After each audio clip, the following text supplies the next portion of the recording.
Alors la vie s'écoule comme ça dans cette cellule où je fais sans arrêt les 100 pas, je tourne en rond, j'ai un cafard fou, je pense à mes parents, je pense à mes frères, je pense à mes nièces, je pense à ma petite amie. C'est vraiment, là c'est vraiment les journées les plus pénibles au point de vue psychique de tout mon séjour. D'arrêter. Il faut s'y faire, il faut que le corps et que l'esprit s'y fassent. Les premiers jours, c'est épouvantable. Pour moi, ça a été épouvantable, ces premiers jours. De cafard, de tristesse. Et le temps passe et on arrive, sans que je me rende bien compte,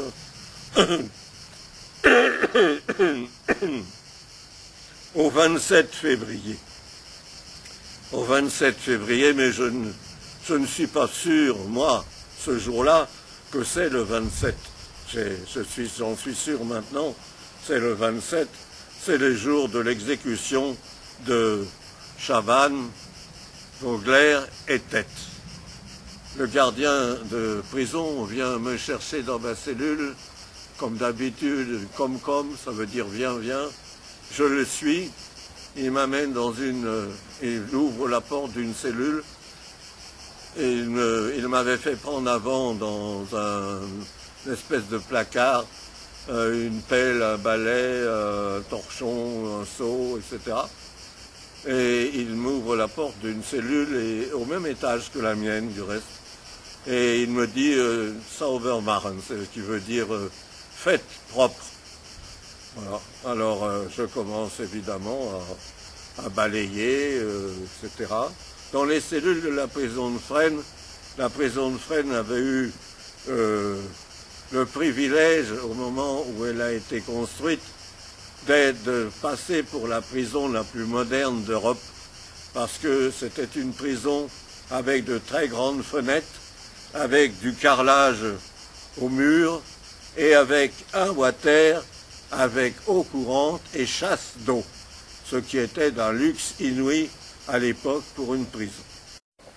Mais dans cette cellule, il y avait quand même quelques bricoles sur l'étagère. Il y avait notamment une croix dessinée sur un des murs.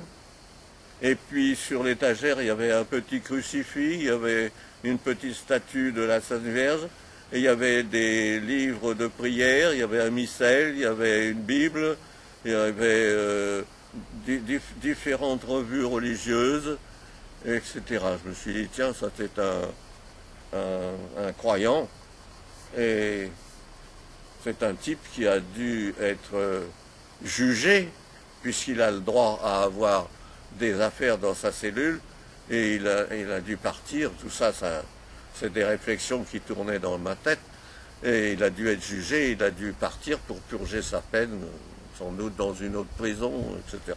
On savait que certains, ayant des peines, allaient les purger au fort de Villeneuve-Saint-Georges, qui servait de prison annexe aux Allemands.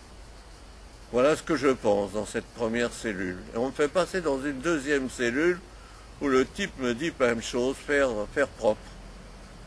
Et dans cette cellule-là, on voyait que ça avait été occupé par quelqu'un de plus actif. Le premier devait être surtout en contemplation et en prière. Le second était actif du crayon et du pinceau, parce qu'il y avait tout un matériel de crayons de couleur, de pastels, d'aquarelles, des pinceaux, un pot avec de l'eau, et puis des feuilles blanches, mais des feuilles de dessin, pas des feuilles de lettres, d'écriture, de papier à lettres, des feuilles de dessin et en épaisse. Aucune, par contre, n'était dessinée. Est-ce que le garçon qui avait occupé cette cellule avait emmené ses dessins, ou est-ce que les Allemands avaient trouvé les dessins jolis et les avaient pris? Je ne sais pas, je ne comprenais pas. Je ne comprenais pas du reste, du coup, pourquoi ce garçon qui avait dû partir pour une autre prison purger sa peine, puisque j'avais la certitude qu'il avait été jugé, puisqu'il avait le statut des gens jugés, pourquoi avait-il laissé tout ça derrière lui?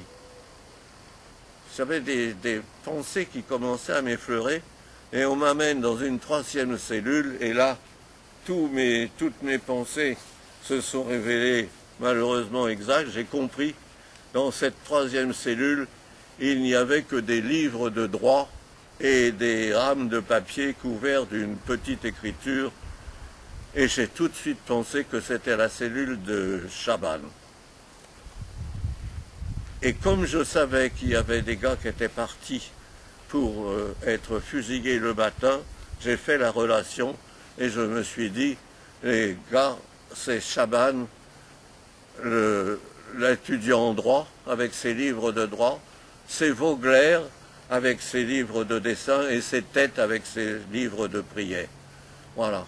Et alors j'ai essayé de me renseigner auprès du Posten en lui disant des camarades aujourd'hui fusillés, fusillé. Non, oui, oh, beaucoup pleuré. Un camarade fou, deux nous pour le mener. Il essayait de m'expliquer que l'un était parti au la tête sans doute, que l'autre pleurait à chaudes larmes et que le 3e se débattait et ne voulait pas avancer, qu'il a fallu se mettre à 2 pour le conduire. L'histoire des condamnés à mort qui partent en chantant la Marseillaise, ça peut être arrivé une fois ou deux, mais c'est vraiment de la légende. Hein. Quand on part pour être fusillé, on pense à ses parents, on pense à ce qu'on quitte, on pense à tout ça, c'est très très dur. Je le sais un peu, j'ai pas été condamné à mort bien sûr, mais je le sais un peu parce que ma femme, Marie-Germaine Labbé, qui faisait partie du réseau Georges France, a été condamnée à mort. Elle a été condamnée à mort et comme femme non communiste, elle a été graciée. Dans son affaire, il y avait une autre femme qui avait sa carte du Parti communiste, elle a été fusillée. Car les Allemands graciaient les femmes, sauf si elles étaient communistes. Mais ma femme m'a pu me raconter les affres et les pensées que l'on a quand on sait qu'on va aller mourir. Parce qu'il est bien évident qu'elle a été condamnée à mort, on n'est pas venu lui dire que les femmes étaient graciées, etc., etc. Ça, ce sont des choses que nous avons appris après. Et elle me racontait les effrois qu'elles avaient, parce que les condamnés à mort, les Allemands les mettaient par 3 dans la cellule, avec menottés jour et nuit, mais par 3. Et dans des cellules, en général, du dernier étage de la prison de Fresnes. Et